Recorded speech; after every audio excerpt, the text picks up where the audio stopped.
Vote কারচুপির কোনো ধরনের শঙ্কা নেই বলে জানিয়েছেন স্বরাষ্ট্র উপদেষ্টা জাহাঙ্গীর আলম চৌধুরী। তিনি বলেন, শান্তিপূর্ণভাবেই নির্বাচন অনুষ্ঠিত হবে আর এ লক্ষ্যে সব ধরনের প্রস্তুতিও সম্পন্ন হয়েছে। আজ দুপুরে রংপুর বিভাগীয় কমিশনারের সম্মেলন কক্ষে আয়োজিত মতবিনিময় সভা শেষে সাংবাদিকদের তিনি এসব কথা বলেন। স্বরাষ্ট্র উপদেষ্টা আরও বলেন, স্বল্প সময়ে আইন শৃঙ্খলা বাহিনী, প্রশাসন ও কমিশন সব ধরনের প্রস্তুতি সম্পন্ন করেছে। এ সময় আইন শৃঙ্খলা রক্ষাকারী বাহিনীর সরব উপস্থিতিতে সন্তোষ প্রকাশ করেন উপদেষ্টা। কোথাও যদি কোনো রকম কারচুপি হয় সাথে সাথে জানাবেন, আমরা সাথে সাথে অ্যাকশন নেব।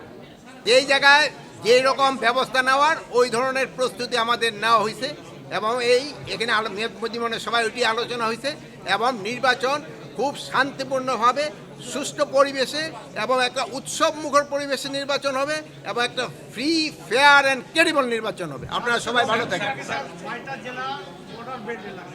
এই বর্ডার বেল এলাকা যেগুলি রয়ে গেছে এই জন্য ওখানে প্রচুর সংখ্যক বিজিবি মোতায়েন করা হয়েছে। আপনারা জানেন 8 কিলোমিটারের ভিতরে সাধারণত সেনাবাহিনী যায় না।